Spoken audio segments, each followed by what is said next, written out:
బంగాళాఖాతంలో ఏర్పడిన తుఫాను ఫెంగల్ ఇటు చెన్నైని అతలాకుతలం చేస్తోంది. ఆ డీటెయిల్స్ ఏంటి, ప్రస్తుతం ఎక్కడ ఉంది, ఎప్పుడు తీరాన్ని తాకింది అంశం కన్నా ఇప్పుడు ఎప్పుడు తీరాన్ని దాటబోతున్న అంశానికి సంబంధించి ఇంట్రెస్టింగ్ అప్డేట్ తో మీ ముందుకు వచ్చాను. దానికి సంబంధించి బ్రేకింగ్ న్యూస్ చూస్తున్నారు ఆర్టీవీ స్క్రీన్ మీద. Here it is on the screens of RTV. Breaking news చూస్తున్నారు. తమిళనాడులో దంచి కొడుతున్నాయి వర్షాలు. తమిళనాడుని ఇటు ఫెంగల్ తుఫాను తీవ్రమైన ప్రభావాన్ని చూపిస్తోంది. 3 రోజులుగా చెన్నై, తిరువల్లూరు, కాంచీపురం, విలుపురం జిల్లాలో ఎడతెరపి లేకుండా వర్షం కురుస్తూనే ఉంది. లోతట్టు ప్రాంతాల్లోకి ఇటు వరద నీరు చేరడంతో పూర్తిగా జలమేమవుతున్నాయి లోతట్టు ప్రాంతాలు. ఎయిర్పోర్ట్ సిచ్యువేషన్ చూస్తే కనుక ప్రస్తుతానికి రాకపోకలను నిలిపివేశారు. చెన్నైకి నిలిచిపోయాయి విమాన సర్వీస్ అంటే అర్థం చేసుకోవచ్చు అక్కడ ఎటువంటి పరిస్థితులు ఉన్నాయనేది. రైల్వే ట్రాక్లపైకి వరద నీరు చేయడంతో రైలు ప్రయాణాలు కూడా ఆలస్యం అవుతోంది. ఎలక్ట్రిక్ ట్రైన్ సర్వీస్ ను పూర్తిగా రద్దు చేస్తుంది. కొన్ని ఏరియాలకు సంబంధించి విమాన సర్వీసులు, రైల్వే సర్వీసులు నిలిపివేయడంతో ఇటు ఇబ్బందులు పడుతున్నారు ప్రయాణికులు. మీరు చూడొచ్చు రోడ్ల మీద ఏ స్థాయిలో వరద నీరు చేరుకుంది అనేది. రోడ్ల మీద కూడా ప్రయాణికులు బయటకు రావాలంటేనే తమిళనాడు ప్రజలు రోడ్ల మీద నుంచి అంటే ఇంటి నుంచి రోడ్ల మీదకు రావాలంటేనే జంకుతున్నట్టు అర్థం చేసుకోవచ్చు. ఒక విధంగా చెప్పాలంటే ఇటు ఈ ఫెంగల్ తుఫాను తమిళనాడు మీద తీవ్రమైన ప్రభావం చూపిస్తోంది. ఇది దాదాపుగా తమిళనాడు కోస్టల్ ఏరియా నుంచి అంటే ఇటు చెన్నై, నాగపట్టణం నుంచి చెన్నై ఈ ప్రాంతానికి కాస్త ఉత్తరాయణ వైపు వెళ్లాల్సింది. అంటే దాదాపుగా చెన్నై వైపు రావాల్సిన డైరెక్షన్. ఓ మై గాడ్, ఒకసారి విజువల్స్ మీరు చూస్తున్నారు. అక్కడ మందిరాలు కావచ్చు, లేకపోతే దేవాలయాలు కావచ్చు, లేకపోతే టిఫిన్ సెంటర్స్ కావచ్చు, అక్కడ పరిస్థితులు మీరు చూస్తున్నారు. రోడ్ల మీద దాదాపుగా నడుం లోతు నీరు. మీరు చూడొచ్చు ఫ్లైట్స్ క్యాన్సిల్ అవుతున్నాయి. తూతుకుడికి వెళ్ళాల్సిన ఫ్లైట్ క్యాన్సిల్ అయింది. దాంతోపాటు విమాన సర్వీసులు చాలా వరకు ఫ్లైట్స్ క్యాన్సిల్ అవుతున్నాయి. ఎందుకంటే కనుక మీరు చూడొచ్చు అక్కడ తమిళనాడు ఎయిర్పోర్టులో ఇటు చెన్నై ఎయిర్పోర్ట్లో ఎటువంటి సిచ్యువేషన్స్ ఉన్నాయి అనేది ఆర్టీవీ స్క్రీన్ మీద చూస్తున్నారు. దాదాపుగా ఫ్లైట్స్కి సంబంధించి రెడ్ ఆ సిచ్యువేషన్ చూస్తే కనుక అంటే వాటిని నిలిపివేస్తున్నారు. సో ఎటువంటి పరిస్థితులు ఉన్నాయో చూస్తున్నారు మీరు. దాంతోపాటు తూత్తుకుడి, మధురై వీటితో పాటు ఆ రెండు కూడా మధురైకి వెళ్లాల్సింది, అలాగే తూత్తుకుడికి వెళ్లాల్సిన ఫ్లైట్స్కి సంబంధించి డెస్టినేషన్ వెళ్లాల్సిన ఆ ఫ్లైట్ను నిలిపివేస్తుంది ఇండిగో సర్వీసెస్. ప్రెసిడెంట్కి అయితే మాత్రం అక్కడ సిచ్యువేషన్ చూస్తున్నారు, చాలా ఎఫెక్ట్ పడింది వాటి మీద. దాంతోపాటు రోడ్ల మీద వరద నీరు చూస్తున్నారు. సాధారణంగా చెన్నై అయితే మాత్రం ఇప్పుడు తీవ్రమైన ఇబ్బంది ఎదుర్కొంటోంది. వరద నీరు రోడ్ల మీద నిలిచిపోవడంతో చూస్తున్నారుగా. ఆటోలు కావచ్చు, కార్ల మీద వెళ్తున్న వాళ్ళు ఏ స్థాయిలో అక్కడ ఇబ్బందులు ఎదుర్కొంటున్నారు. ఇటు సముద్రం అల్లకల్లోలంగా మారింది. ఏ స్థాయిలో అల్లకల్లోలం మారిందంటే కనుక ఒకసారి మ్యాప్లో చూపించే ప్రయత్నం చేద్దాం. పీసీఆర్ ఇక్కడ మీరు విజువల్లో చూపించే ప్రయత్నం చేస్తున్నాను ప్రెసెంట్. అక్కడ గాలి దుమారం కావచ్చు, గంటకు ఇక్కడ గంటకు 30 నుంచి 50 కిలోమీటర్ల వేగంతో గాలులు వీస్తున్నాయి.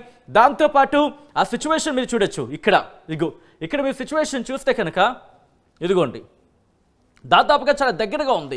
ఇక్కడ దాదాపు 50 కిలోమీటర్ల దూరంలో మాత్రమే ఉంది. ఇప్పటికే గాలుల ప్రభావం మనం చూడొచ్చు. ఇక్కడ సిచ్యువేషన్ ఏ స్థాయిలో ఉంది అంటే కనుక దాదాపుగా 34 కిలోమీటర్లు ఇటువైపు డైరెక్షన్లో ఉంది. అంటే ఈస్ట్ వైపు కొన్ని గాలులు వీస్తూ ఉంటే కనుక చెన్నైకి సంబంధించి ఆ గాలుల తీవ్రత చూడొచ్చు మీరు. అది అక్యుములేట్ చేసేసుకుంటోంది, లాగేసుకుంటోంది. ఇటు మీరు చూస్తే ఇటు చెన్నై నుంచి వచ్చే గాలులు కావచ్చు, దాంతోపాటు ఇటు ఆంధ్రప్రదేశ్ నుంచి టువర్డ్స్ ఇటు సైడ్ గాలులు వస్తున్నాయి. ఆ గాలులన్నీ కూడా ఈ తుఫాను లాగేసుకుంటోంది, లాగేసుకుంటోంది. ఈ నేపథ్యంలో మీరు చూస్తే కనుక ఇక్కడ సిచ్యువేషన్ చూడొచ్చు. ఇటు తీవ్రత ఏ స్థాయిలో ఉందనేది మనకి క్లియర్ కట్గా అవుతుంది. ఈ ప్రాంతాలకు సంబంధించి మనం మాట్లాడుకుంటే ఆ గాలుల తీవ్రత కూడా ఒకసారి చూసే ప్రయత్నం చేద్దాం.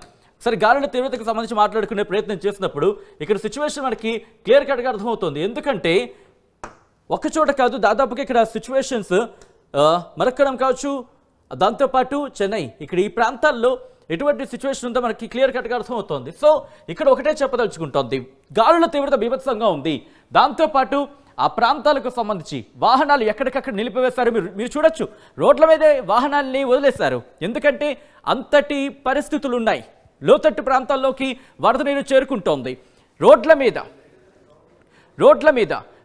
మీదే నీరు నిలిచిపోతోంది. ఎక్కడికి వెళ్ళడానికి మార్గం లేదు, ముందుకు వెళ్ళడానికి లేదు, వెనకడుగు వేయడానికి లేదు. అటువంటి సినారియోలో వాహనాలు ఎక్కడ పడితే అక్కడ ఆపేస్తారు. రోడ్ల మీద దాదాపుగా మోకాళ్ళ లోతు నీరు, కొన్ని సందర్భాలు అయితే ఇళ్లలోకి వరద నీరు వచ్చి చేరుతోంది. ఇది చెన్నైలోని పరిస్థితి. ఇలా ఉంటే కనుక చెన్నైలో లోతట్టు ప్రాంతాల్లో ఇంకా ఎటువంటి పరిస్థితులు ఉంటాయో అర్థం చేసుకోవచ్చు. ఇప్పటికే ఫ్లైఓవర్స్ మీద ఒకసారి చూడొచ్చు. తమిళనాడు ఒక ఫ్లైఓవర్ మీద మీకు గుర్తుంటే కనుక విజయవాడ వరదల్లో కూడా ఎటువంటి పరిస్థితులు ఉన్నాయి. విజయవాడ వరదల్లో కూడా ఫ్లైఓవర్ మీద కొన్ని సందర్భాల్లో అక్కడ ఆ కార్స్ని పార్క్ చేసి వదిలేశారు. ఎందుకంటే కనుక అక్కడి నుంచి ముందుకు వెళ్ళే పరిస్థితులు లేవు. కిందకి వెళితే కనుక ఇబ్బందికర వాతావరణం. విజువల్స్ మీరు చూస్తున్నారు. తమిళనాడుకు సంబంధించి ఎటువంటి ఇబ్బందికర వాతావరణం ఎదుర్కొంటోంది. ఫెంగల్ తుఫాన్ అక్కడ తీవ్రమైన ప్రభావాన్ని చూపిస్తోంది. చెన్నైకి విమాన సర్వీసులు నిలిచిపోయాయి, రైల్వే సర్వీసులు హాల్ట్ అయ్యాయి. దాంతోపాటు బస్సు సర్వీసులు కూడా దాదాపుగా చాలా స్తబ్దుగా వెళ్తున్నాయి, చాలా తక్కువగా ఉన్నాయి. అంటే వెళ్ళాలా వద్దా అనే ఆ సిచ్యువేషన్ అయితే ఉంది అక్కడ చెన్నైకి సంబంధించి. ఆ విజువల్స్ మీరు చూస్తున్నారు. ఇదే అంశానికి సంబంధించి ఇటు ఐఎండి చెన్నై కూడా రియాక్ట్ అయింది. ఐఎండి చెన్నై కూడా ఏమందో నేను మరి కాసేపట్లో ముందుంచే ప్రయత్నం చేస్తాను. ఐఎండి చెన్నై కూడా రియాక్ట్ అయింది. Yes, here it is. IMD Chennai react అయింది. ఒకసారి మీరు చూడొచ్చు. నేను ఒకసారి మళ్ళీ రిఫ్రెష్ చేసి చూపించే ప్రయత్నం చేస్తాను. ఒకవేళ ఏమైనా అప్డేట్ వచ్చిందనేది ఒకసారి మళ్ళీ చూసే ప్రయత్నం చేద్దాం. ఐఎండి చెన్నైకి సంబంధించి నేను ఇక్కడ మాట్లాడే ప్రయత్నం చేస్తున్నాను. ఇదిగోండి, ఐఎండి చెన్నై కొద్దిసేపటి క్రితమే ఇక్కడ దీనికి సంబంధించి అప్డేట్ ఇచ్చింది. ఇదిగో ఇది చూడొచ్చు. The cyclonic storm Fengal over southwest Bay of Bengal west to southwards with a speed of 7 km per hour during past 6 hours and lay centered into 6:30 hours Indian Standard Time of today, the 30th November 2024 over the southwest Bay of Bengal of North Tamil Nadu coast near latitude. ఇవి details అని ఇస్తున్న సందర్భాన్ని చూడొచ్చు. దాదాపుగా 50 కిలోమీటర్ల దూరంలో ఉంది మహాబలిపురానికి. అలాగే పుదుచ్చేరికి 60 కిలోమీటర్ల దూరంలో ఉంది. అంటే కనుక దాదాపు 7 కిలోమీటర్ల వేగంతో ప్రయాణిస్తుంది. 60 కిలోమీటర్ల దూరం అనుకుందాం. అంటే ఇంకొక 10 గంటలు పట్టచ్చా, దాదాపుగా అదే సిచ్యువేషన్ కనిపిస్తుంది. కానీ ఇంట్రెస్టింగ్గా 90 కిలోమీటర్ల చెన్నైకి దూరంలో ఉందని చెప్తున్న సిచ్యువేషన్ ఉన్నప్పటికీ current intensity, wind speed, current intensity 70 నుంచి 90 కిలోమీటర్, 70 నుంచి 80 కిలోమీటర్ల వేగంతో గాలులు వీచే అవకాశం ఉంది. గస్టింగ్ టు 90 కిలోమీటర్లు, అంటే ఈదురుగాలు 90 కిలోమీటర్లు, 70 నుంచి 90 కిలోమీటర్ల వేగంతో ఈదురుగాలతో వర్షాలు కురిసే అవకాశం ఉంది. ఫోర్కాస్ట్ ఇంట్రెస్టింగ్, ఇక్కడ మీరు చూడొచ్చు. During next 3 to 4 hours, last observations indicated that the forward sector of spiral bands.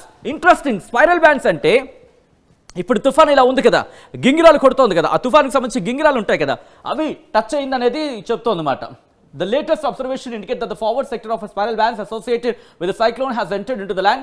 It is likely to move west southwards and cross North Tamil Nadu, Puducherry coasts between Karaikal and Mahabalipuram close to Puducherry as a cyclonic storm with a wind speed of 70 to 80 km per hour gusting to 90 km per hour during next 3 to 4 hours. వచ్చే 3-4 గంటలు. Remember, తమిళనాడుకి ఏమైనా development ఉందంటే కనుక అది, ఎందుకంటే తమిళనాడు పైన మనది ఉంది, తమిళనాడు మీద డెవలప్మెంట్ ఉంటే కదా డెవలప్మెంట్ మన మీద కూడా ఇంపాక్ట్ చూపించే అవకాశం ఉంది.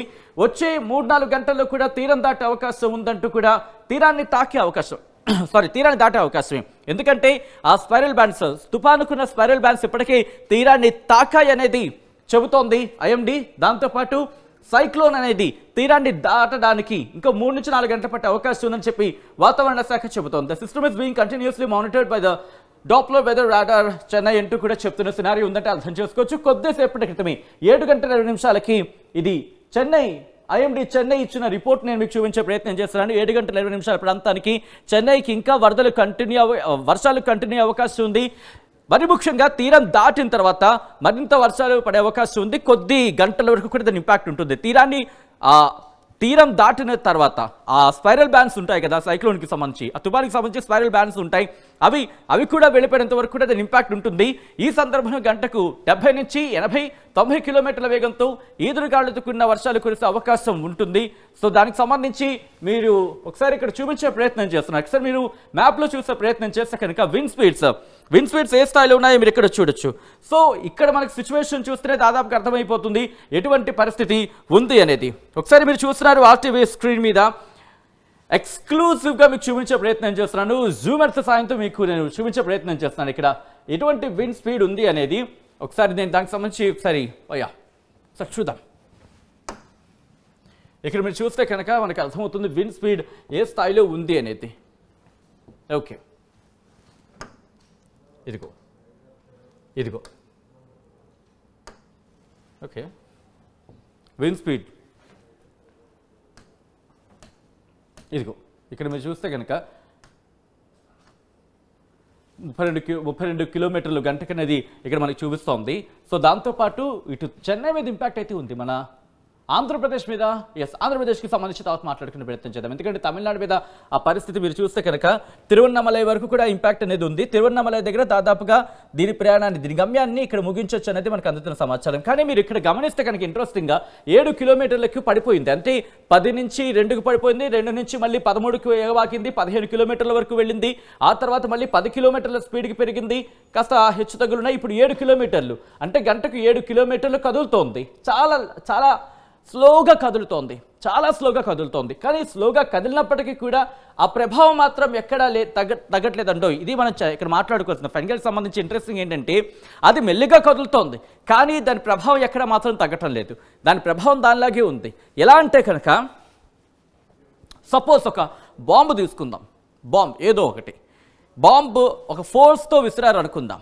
ఫోర్స్తో విసిరినప్పుడు ఒక ఎక్స్పెక్టేషన్స్ ఉంటాయి కదా. అంటే వీడు ఇక్కడి నుంచి అక్కడికి విసిరాడంటే ఇది ఇక్కడి నుంచి అక్కడ రావడానికి 1 గంట సేపు పడుతుంది అనుకుంటాం కదా. కానీ గంట సేపుల మధ్యలో ఆగింది అనుకుందాం. బాంబు లూజ్ అంటే బాంబు దాని స్పీడ్ని కోల్పోయినట్టు దాని ప్రభావం కోల్పోయినట్టు కాదు కదా. బాంబులాగే ఉంది. కానీ ఏంటంటే ఆ తీవ్రత ఆ వచ్చిన క్రమంలో లేట్ అవుతుంది అంతే. అంటే ప్రెసెంట్ అలాగే భావించాలి. జస్ట్ ఒక ఎగ్జాంపుల్గా చెప్పే ప్రయత్నం చేస్తాను తప్ప ఇట్ నాట్ అన్ ఎగ్జాక్ట్గా. ఒకసారి చూడొచ్చు. సో ఇటువంటి సినారియో ఉంది ప్రస్తుతం చెన్నైకి సంబంధించి కూడా అటువంటి సినారియోని. దీంతో పాటు విండ్ స్పీడ్కి సంబంధించి మాట్లాడుకుంటే ఇదిగో ఇక్కడ ఇలా ఉంది. ఒకసారి నేను ట్రాకర్ని ఆన్ చేస్తున్నా. సో చూద్దాం ఇక్కడ ఎటువంటి పరిస్థితి ఉంటుంది, చెన్నై మీద ఇంపాక్ట్ ఎలా ఉండొచ్చు అనేది. ఇదిగోండి ఇలా ఉంది, ఇలా కదులుతోంది. దాదాపుగా రాత్రి 11-12 గంటల్లో ప్రాంతాల్లో తీరాన్ని తాకచ్చు. ఆ తర్వాత దాని ప్రయాణాన్ని కంటిన్యూ చేస్తుంది. ఇక్కడ ఈ క్రమంలో బలం పుంజుకుంటే మాత్రం ఇంపాక్ట్ ఇంకా ఎక్కువగా ఉంటుంది. పుంజుకోవడం అనేది ఎందుకంటే తీరాన్ని తాకిన తర్వాత తీరాన్ని తాకే క్రమంలో ఉండొచ్చు. బట్ తీరాన్ని దాటిన తర్వాత మాత్రం ఆ ప్రభావం వీగిపోతూ ఉంటుంది, బలహీనపడిపోతూ ఉంటుంది. ఎందుకు బలహీనపడిపోతూ ఉంటుందంటే కనుక సముద్రంలో ఉన్నంత గాలులు కావచ్చు, సముద్రం మీద ఉన్నంత వాతావరణ అనుకూలం తుఫానుకు సంబంధించి నేలను తాకిన తర్వాత ఉండదు. నేలను తాకిన తర్వాత పరిస్థితులు మారిపోతూ ఉంటాయి. సముద్రం మీద ఉన్నంత సిచ్యువేషన్స్, సముద్రం మీద ఉన్నంత సాధారణ పరిస్థితుల్లో లేకపోతే అనుకూలమైన పరిస్థితుల్లో ఇటు మ్యాక్సిమం మనకు కనిపించమని చెప్పుకోవాలి. అటువంటి సినారియో ఒకసారి మ్యాప్లో చూపించే ప్రయత్నం చేస్తున్నాను. ఇదిగో ఇలా ఉంటుంది వాతావరణం అంతా. సో ఈ క్రమంలో ఒకసారి చెన్నై విజువల్స్ నేను మీకు చూపించే ప్రయత్నం చేస్తాను. ఎందుకంటే చెన్నైకి సంబంధించి ఎటువంటి సిచ్యువేషన్స్ ఉన్నాయనేది ఒకసారి చూసే ప్రయత్నం చేద్దాం. విజువల్స్ మీరు చూస్తున్నారు ఆర్టీవీ స్క్రీన్ మీద. ఇక్కడైతే మాత్రం ఒకటి చెన్నైలో మాత్రం పరిస్థితులు చాలా ఇబ్బందికరంగా ఉన్నాయి యాజ్ ఆఫ్ నౌ ఈ తుఫాను కారణంగా. ఎందుకంటే వర్షం ప్రభావం ఆ స్థాయిలో ఉంది. ప్రభావం మాత్రం ఎక్కడ తగ్గడం లేదు, మెల్లిమెల్లిగా కదులుతూ వస్తుంది. కానీ ఆ ప్రభావం మాత్రం కంటిన్యూ అవుతుంది. ఈ నేపథ్యంలోనే ప్రజలు నానా ఇబ్బందులు పడుతున్నారు, అవస్థలు పడుతున్నారు. రోడ్ల మీద నీరు నిలిచిపోయింది. ఆఫీస్కి వెళ్ళాలంటే 3 రోజులుగా ఇటు ఆఫీసులకు సంబంధించి కొంతమంది వర్క్ ఫ్రమ్ హోమ్ ఇప్పటికే చేస్తున్నారు. ఎందుకంటే వర్ష ప్రభావం ఆ స్థాయిలో ఉంది. స్కూళ్లకు సెలవులు ప్రకటించింది తమిళనాడు ప్రభుత్వం. దాంతోపాటు ఆఫీస్కి వెళ్ళాలి, ఇక తప్పనిసరిగా ఆఫీస్కి వెళ్ళి పని చేయాలనుకున్న వాళ్ళకి మాత్రం తీవ్రమైన ఇబ్బందులు ఎదుర్కొంటున్నారు. ఇక్కడ దీంతో పాటు రోడ్ల మీదకి రావాల్సిన వాళ్ళు తీవ్రమైన ఇబ్బందులు ఎదుర్కొంటున్నారు. రోజువారీ కార్యక్రమాలకు కూడా చాలా ఆటంకం ఎదురవుతోంది. రోడ్ల మీదకి ఎక్కడికి వచ్చినా సరే ఒక 2 అడుగులు వేస్తే చాలు. దాదాపుగా ఇది 2 అడుగులు అంటే ఏదో 2 అడుగులు వేగానే అది అర్థం కాదు. కానీ ఏదో మాట వలసగా అంటూ ఉంటారు కదా, ఇక్కడ నుంచి అంత దూరం వెళ్తే 2 అడుగులు అని చెప్పి అలా మాట. ఇక్కడి నుంచి అక్కడికి వెళ్ళాలంటే కనుక దారిలోనే ఎక్కడ చూసినా సరే దాదాపు ఇటువంటి సినారియో. మోకాలు లోతు నీరు ఉంటుంది. దాదాపుగా గంట ప్రయాణం 2 గంటలు పడుతోంది. ఇటు రైలు ప్రయాణాలు రద్దు అవుతున్నాయి, దాంతోపాటు విమాన ప్రయాణాలు రద్దు అవుతున్నాయి. చెన్నైలో మరి ముఖ్యంగా 4 ప్రాంతాలకు సంబంధించిన నా రిపోర్ట్ను కూడా నేను మీ ముందు ఉంచే ప్రయత్నం చేస్తాను. ఏ ప్రాంతాల మీద ఎటువంటి ఇంపాక్ట్ ఉంది అనేది. ఎందుకంటే తెలుగు వాళ్ళు చాలామంది ఉన్నారు, వాళ్ళకి అర్థమయ్యేలా ఒకసారి నేను ఇక్కడ చూపించే ప్రయత్నం చేస్తాను. ఆ రిపోర్ట్ ఇదిగోండి. ఇక్కడ మీరు చూడొచ్చు, బహుశా కాస్త బ్లర్ అవుతుంది, అయినప్పటికీ నేను చూపించే ప్రయత్నం చేస్తాను. ఇదిగో మీరు చూడొచ్చు, ఇది అప్ టు 10 o'clock సంబంధించి అంటున్నారు. బట్ ఇంపాక్ట్ నేను చూపిస్తాను ఇక్కడ. ఎందుకంటే 7 గంటలకు ఇచ్చారు. ఇది కొద్దిసేపటి క్రితమే రెడ్ అలర్ట్ అనేది జారీ చేయడం జరిగింది. ఏ ప్రాంతాల కంటే చెంగల్పట్టు, కాంచీపురం, వెల్లూరు, రాణిపేట్, తిరుపత్తూర్, అలాగే ధర్మపురి, తిరువన్నామలై, కల్లకురిచి, అలాగే విల్లుపురం, అలాగే కడలూరు డిస్ట్రిక్ట్కి సంబంధించి, అలాగే తమిళనాడు ఇవి. పుదుచ్చేరికి కూడా ఇటువంటి సినారియో ఉంది. ఎటువంటి ప్రభావం ఉండొచ్చు అంటే కనుక ఇక్కడ మీరు చూడొచ్చు, water logging in some areas. కొన్ని చోట్ల నీరు నిలిచిపోతూ ఉంటుంది. దాంతోపాటు రోడ్లు జారుతూ ఉంటాయి, ట్రాఫిక్ ఇబ్బంది కలుగుతూ ఉంటుంది, కాస్త స్ట్రక్చర్స్కి సంబంధించి డ్యామేజ్ జరిగే అవకాశం ఉంది. అలాగే ఆరెంజ్ అలర్ట్ కూడా జారీ చేస్తుంది. ఏ ప్రాంతాల కంటే చెన్నై, తిరువల్లూరు, కృష్ణగిరి, తిరుచిరాపల్లి, అరియాలూరు, అలాగే పెరంబలూరు, అలాగే మాలియాదుతురై, సేలం అలాగే నమక్కల్ ఈ ప్రాంతాలకు సంబంధించి కూడా ఇంపాక్ట్ ఉంది. దాంతోపాటు ఎల్లో అలర్ట్ జారీ చేస్తుంది ఈరోడికి ఇక్కడికి సంబంధించి కూడా. ఇది కూడా బీ అప్డేటెడ్. ఎప్పుడు ఎల్లో అలర్ట్ గురించి మాట్లాడుకుంటుంటా బీ అప్డేటెడ్ అంటే సిద్ధంగా ఉండాల్సిన సిచ్యువేషన్ ఉందని చెప్పి మ్యాప్లో ఒకసారి చూసే ప్రయత్నం చేస్తే కనుక ఇదిగోండి మ్యాప్.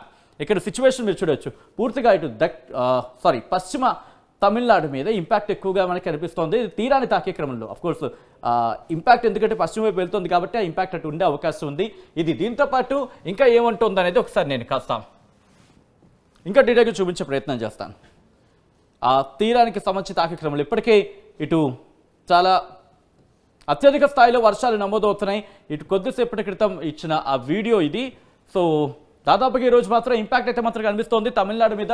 ఎప్పటికైతే మాత్రం వాతావరణ శాఖ ఒకటే చెబుతోంది, ఈరోజు రాత్రి 11, 12 ఆ ప్రాంతంలో 11, 12 కావచ్చు, లేకపోతే అర్ధరాత్రి 1 గంట 2 ప్రాంతంలో తీరాన్ని దాటే అవకాశం ఉంది. తీరాన్ని దాటే క్రమంలో కూడా అంటే దాటి ముందుకు వెళ్లే క్రమంలో కూడా ఇంపాక్ట్ ఉంటుంది. దాటే చోట కాస్త తక్కువ ఉండొచ్చు, బట్ దాన్ని కొట్టిపారేయద్దు. దాటిందంటే ఏదో వెళ్ళిపోయింది అనుకోవద్దు. దాటడం అంటే ల్యాండ్కి అంటే భూమికి చేరుకున్న తర్వాత వెళ్ళిపోతున్న క్రమంలో దాని స్పైరల్ బ్యాండ్స్ ఉంటూ ఉంటాయి. దాని పరిధి ఉంటుంది. ఆ పరిధి ఉన్నంతసేపు కూడా ఇంపాక్ట్ ఉంటుంది. అది బలహీన పడితే కనుక దాన్ని ఆ బలహీన పడిన రీతిలో దాని ప్రభావం ఉంటుంది తప్ప పూర్తిగా తుఫాను ప్రభావం ఉండదు అని కొట్టిపారడానికి లేదు. తుఫాను ప్రభావం ఉంటుంది. తీరం దాటిన తర్వాత దాని చుట్టూతో ఉన్న ఆ రేడియస్ ఆ పరిధి కావచ్చు, ఆ పరిధిలో వర్షాలు ఉంటాయి. దానికి సంబంధిత అంటే ఆ తుఫానుకు సంబంధిత గాలుల తీవ్రత కావచ్చు, లేకపోతే వర్ష ప్రభావం కావచ్చు, ఇవన్నీ ఉంటాయి. బలహీన పడితే కనుక వాటి ప్రభావం తగ్గుతుంది, అంతే తప్ప పూర్తిగా కొట్టిపారేయలేం. కానీ ఇది మాత్రం కంటిన్యూ అవకాశం ఉంది, ఎందుకంటే చాలా స్లోగా కదులుతోంది. రేపు కూడా దీని ఇంపాక్ట్ కొనసాగే అవకాశం ఉంది. ఇటు ఆంధ్రప్రదేశ్కి ఎల్లుండి వరకు కూడా ఈ సినారియో ఉంది. తమిళనాడు మీద మాత్రం రేపటి వరకు ఈ ఇంపాక్ట్ కొనసాగే అవకాశం ఉంది. రేపు పూర్తిగా బలహీన పడిపోయి ఇక అల్పపీడనంగా అది మారిపోయి లేకపోతే పూర్తిగా తన గమ్యాన్ని చేరుకొని అక్కడ అయిపోతే కనుక ఏం చేయలేం. కానీ అంటిల్ దెన్ దాని ప్రభావం అయితే మాత్రం కంటిన్యూ అవకాశం ఉంది. దానికి సంబంధించి విజువల్స్ మీరు చూస్తున్నారు. సో ఇప్పటికైతే మాత్రం చెన్నైలో వర్షాలు దంచి కొడుతున్న సినారియో అయితే కనిపిస్తోంది. ఎప్పటికప్పుడు అప్డేట్స్ అందిస్తుంది ఆర్టీవీ. ఆ విజువల్స్ మీరు చూస్తున్నారు. ఒక్కసారి ఇప్పటికీ అక్కడ ప్రజలు ఆ ఫుల్ ఫ్రేమ్ విజువల్స్కి వెళ్ళే ప్రయత్నించడం అంచనా వేయడం జరుగుతోంది. ఆర్టీవీ యాప్ వార్తల్ని క్షణాల్లో చదివే అవకాశం ఉంటుంది. ఒక న్యూస్ పేపర్, ఒక టెలివిజన్ ఛానల్ మీ చేతుల్లో ఎప్పుడూ ఉంటాయి.